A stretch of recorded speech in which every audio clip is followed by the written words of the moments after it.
An entire world is ready for you to start your career teaching the path to wellness. Mastering the science of mindfulness. And the art of coaching. To help clients achieve mental, emotional, and physical betterment of life. Through movement, nutrition, recovery, and regeneration. Because impacting one person impacts a family. Impacting a family impacts a community. And impacting a community impacts the world. Become an NASM certified wellness coach.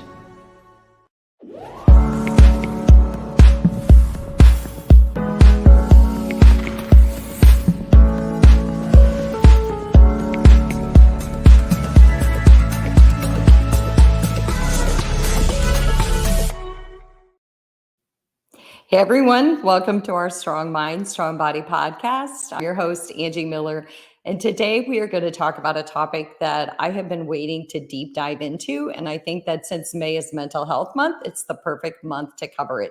And it is the topic of what is therapy versus what is coaching. So I want to kind of clear up some misconceptions today in this episode, because at the end of the day, both therapists and coaches are helping professionals who are dedicated to helping you live your best life. But there are some distinct differences between the two fields. So again, in honor of Mental Health Month, what better time is there to talk about our emotional health?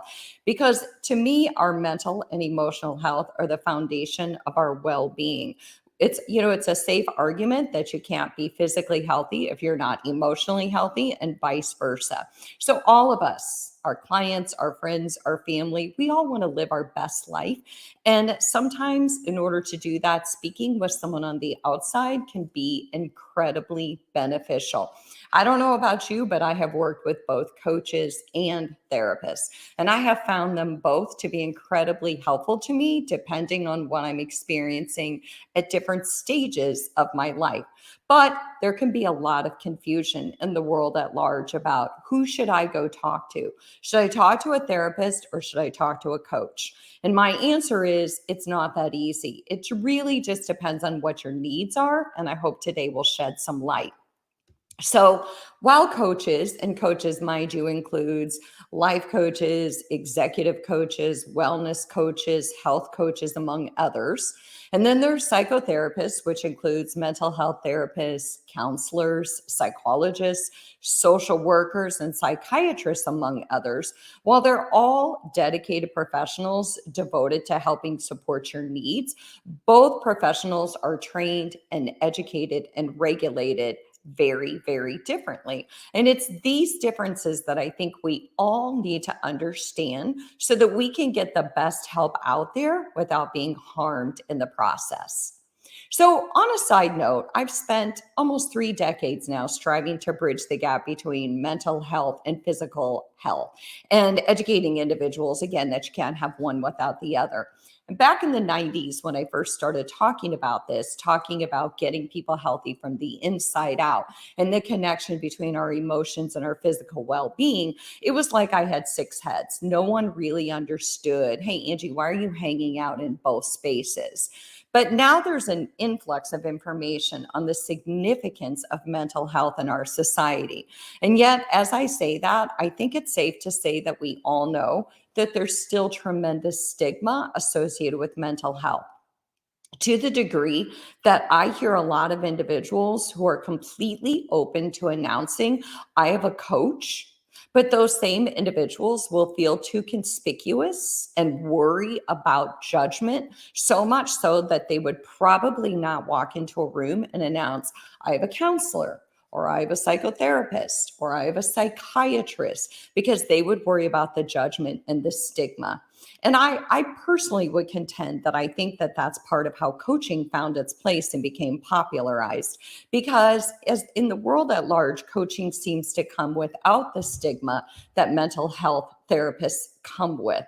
So in fact, I had a friend a couple of years ago who works with me in the fitness space, and he said, you should call yourself a coach, because mental health still has a stigma associated with it, and people don't mind saying they go to see a coach. Well, my answer to him was, I've never been the type to shy away from what I believe in or to try to change my stripes to try to fit into some societal standard. Instead, I firmly believe in the power of education, reducing the stigma around mental health, and making mental health a topic that all of us are comfortable with. So I'm very comfortable saying that I'm a mental health therapist. And as a matter of fact, I also work as a coach. So I believe in both fields wholeheartedly. And I want to make that disclaimer before I even go into the differences. I think that there are amazing coaches and amazing therapists who do incredible work. And again, I personally work in both spaces. I run a women's program called Emotional Motion, where I help bridge the gap between positive emotion and physical well-being. But I also work as a trained licensed clinician in mental health. And I can safely say that there's a lot of similarities, but there are also a lot of very distinct and critical differences and levels of responsibility. So let's talk about that. Let's talk about the world of coaching versus therapy. So here are some differences that I've kind of come up with that I want to share with you. I'm sure that there are many other differences and there are also many similarities. But this, I hope, will help you decide on which type of professional is best designed to help you with your journey or to help your clients with their journey or your kids or your partner. So first and foremost, one of the critical differences is that therapists treat mental illness and coaches do not.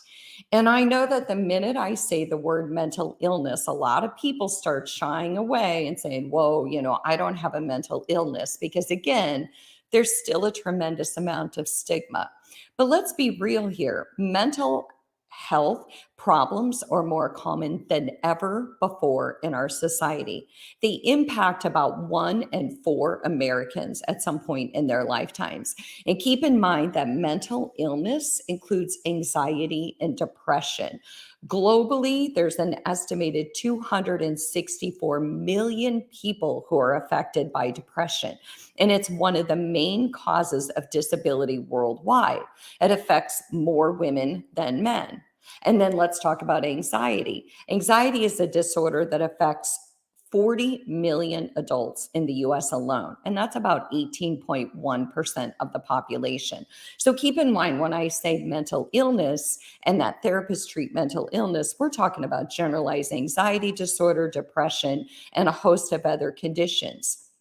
So this means, though, that if a mental health issue arises when a client is seeing a coach, coaches really need to be adept at understanding their scope of practice and referring that client to a provider when necessary so that they can prevent harm to the client no matter how well-intended they are.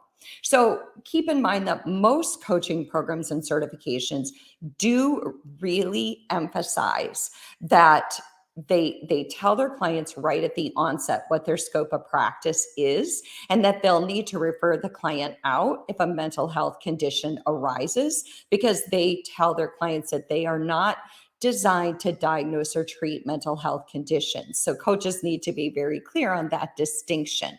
So again, I'm Angie Miller. I'm talking about coaching versus therapy. I strongly believe in both fields, and I actually work in both fields. And I think both fields are very, very well aligned. They have a great relationship with one another. And there's also some very critical, distinct differences. So the first difference that I talked about was that therapists treat mental health conditions and coaches do not.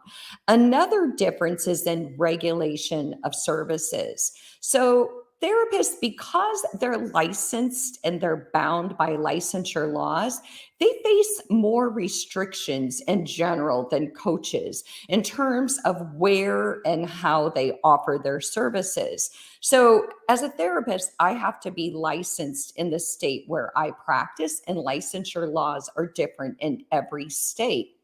And that's why many therapists hold licenses in multiple states, especially during and post-pandemic, when many therapists, just like coaches, are offering online services. So coaches, on the other hand, can have a coaching certification, work throughout the United States and even internationally without worrying about those regulations. So the coaching profession is an unregulated field. So we know that a lot of people can call themselves a coach and use that term very loosely and not have any training or education. And while I think that you and I are both sitting here and we're thinking, gosh, I hope that's a rare situation. I hope that most people know their scope of practice and stay in their lane. I think it's worth asking a coach, just like you would ask a therapist, what their credentials and education are so that you know that they're actually trained. Because if you just get on LinkedIn and you do a simple search, you're going to see a lot of coaches out there. And truly not all of them have been through proper training and education. It's not to say that they don't offer great services, but it is to say that we all know that with training and education, we are far more qualified to do what we do. So that's another distinct difference is the education. So it's the regulation, it's the fact that mental health therapists treat mental health conditions, but it's also education. In order to legally work as a therapist, a social worker, a counselor, psychologist, psychotherapist, psychiatrist, it requires an advanced degree and again, a state license that is specific to the state where you live. And those fields in mental health, they require very rigorous training. You have to have supervised hours of practice. There's an exam process, and there's even continuing education credits to keep your licenses active.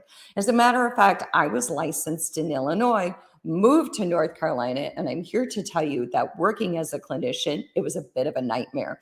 So to change my licensure from state to state required that I again go through supervised hours of practice, meet different standards in the state of North Carolina. And so it is quite a rigorous process. You have to be very devoted to wanting to work in mental health.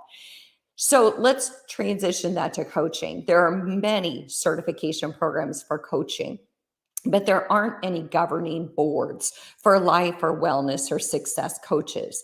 Coaches generally go through a certification course, and it could take them months to complete. And training for a therapist will generally take years of education and training. So here's my bottom line on this one.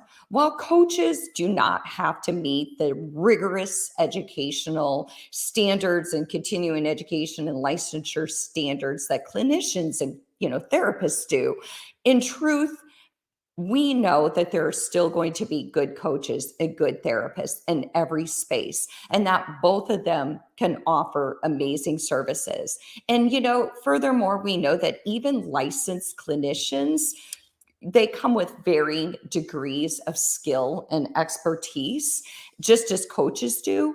And there's not always this direct correlation between training and education and delivery of services. It's just important to know about the laws of regulation and licensure.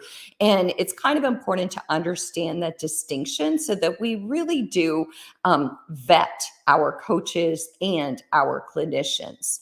So point of focus is another big distinction between therapists and coaches. And when I was kind of developing what I'm going to share with you today, this was a tricky one for me because, and I'll explain this as I go along, a lot of the work that I do as a clinician very much resembles the work that I do as a coach because of the type of work that I do in the mental health field. So that's why I said at the very beginning, there's a lot of overlap, but there's also a lot of critical distinctions. So point of focus. And again, I'm talking about the difference between therapists and coaching. And, what are the distinct differences? Who do we go to get the help that we need? And I work in both fields, so I just want to give you a general overview. So point of focus, as a general rule, coaching is more focused on helping you achieve your future goals. What do you want in the future? While therapy tends to consider the connection between your past and the present and how those tie into where you want to go in the future and how you're going to get there in a healthy way. So a therapist might work with you to uncover past issues that are still presenting as obstacles in your life, and they will want to guide you through a healing process so you can move forward in a healthy way. They want to make sure, I look at therapy like you come in with a backpack full of stuff. And that backpack, depending on what's in it and how much it's still impacting you and how much you're carrying around, we might need to do a little unpacking and uncover what are some things from your past that are still present in your day-to-day life. And are those things getting in your way? Are they stopping you? Are you stuck in quicksand because you're having a hard time healing from your past? So, that said, though, quality coaches can also help you understand how your past contributes to your present, and therapists can also help you achieve your goals. But I'm going to talk a little bit more about point of focus. So, in general, then, coaching probably focuses more on strategies and goals, while therapy probably focuses more on feelings and emotions and how our feelings and emotions tie into our everyday functioning and how we process, how we cope with stress, how we get along in our relationships with other people, both personally and professionally. So here's a few other distinctions, just kind of a rundown. So therapy is past and present focused. Coaching is generally present and future focused. Therapists are mental health professionals who treat mental health conditions. Coaches are generally empowerment and accountability professionals. Therapists can help you heal from your past. Coaches are focused on future oriented growth. Therapists can diagnose and treat. Coaches are more on the line of encouraging and supporting. Therapists can help you with past unresolved trauma, traumatic loss, grief, abuse, addiction, substance abuse, relationship difficulties. Coaches are going to focus more on mindset. They're going to help you increase motivation and help you set and achieve goals. So, hopefully, ideally, both therapists and coaches are going to increase your emotional intelligence and help you build better health and well-being. Both are going to help you move beyond limiting beliefs. Therapists will use the DSM-5, the diagnostic manual, just like your physicians use, and they're going to work with insurance, most generally speaking. And again, generally speaking, therapists can help you resolve unresolved issues from your past so that you can move forward. Sometimes therapy can get you to a point where you've dealt with all that unresolved stuff. Now you're in a healthy place, and maybe coaching is the next step. And sometimes coaching can help you uncover that there's some stuff from your past or some issues that you might be better served to go to therapy for. So both of the fields can work hand in hand and refer out to one another. Keep in mind that there are so many different types of therapy.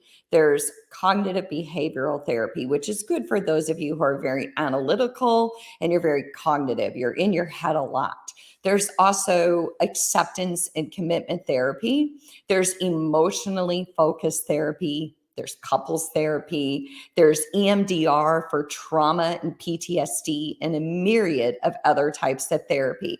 And there's also lots of different types of coaching. Gosh, there's life and wellness coaching. There's executive coaching. There's health coaching. So every therapist and every coach are unique. But in general, life coaching is going to be more directed, structured, and goal-oriented. Unlike in therapy, coaches don't tend to deep dive into feelings and emotions underlying their client's progress. And generally, they just provide accountability and structure. So therapists and coaches can both take you on this guided journey. Both of them can collaborate with you, sit in the passenger seat while you drive the wheel of your car. Both of them can widen your perspective and, in fact, give you unique and different perspective. Both of them can help you identify limiting beliefs, and both of them can help you to take action steps to guide you to a better future. Ideally, good therapists and good coaches are going to listen more than they talk. They're going to ask you questions more than they're going to tell you what to do so that you can form your own answers. And they're going to provide you information and insight. And for me in therapy, I provide a lot of psychoeducation, but ultimately I want you to have your hands on the wheel and I want you to guide your own journey. So both are going to collaborate with you. Both are going to empower you to expand your thinking and build your self-belief and stay motivated and goal-driven. So maybe if you're trying to decide who is best for me, you can ask some questions. Do you need help processing or working through something from your past, like trauma or grief or a life-changing event? If that's the case, probably a therapist. Or do you need someone to help you with strong emotion or parenting or relationship difficulties, depression, loneliness, anxiety? Do you struggle to enjoy everyday life the way you used to? That's a therapist. But if you want someone to help you on your business, or you need some motivation, or you want to get to your goals, if you feel like you're in a really good, healthy, functioning place, that's probably a coach. So again, therapists and coaches, they're very closely aligned. There's a lot they can learn from one another. There's a lot we can learn from both fields. Just check the education and credentials of both. Make sure that the type of work that they do aligns with your goals in the direction that you want to go. And keep in mind that NASM has a certified wellness coaching program, which I think personally is amazing. I think it is genuinely well-researched, well-supported. And I personally am working through that program right now. And I think it's amazing. And it very much aligns with the work that I do as a therapist. So I work in solution-focused brief therapy. So I work with clients toward a wellness model. I am very much a goal-oriented, collaborative therapist. If clients come to me with a lot of past trauma, I even refer them out, even in a clinical setting. So I hope this really gave you a lay of the land for some of the differences and some of the beautiful similarities between coaching and therapy. Let me know if you have any questions, thoughts, or insight that you want to add to this. And I look forward to seeing you next week.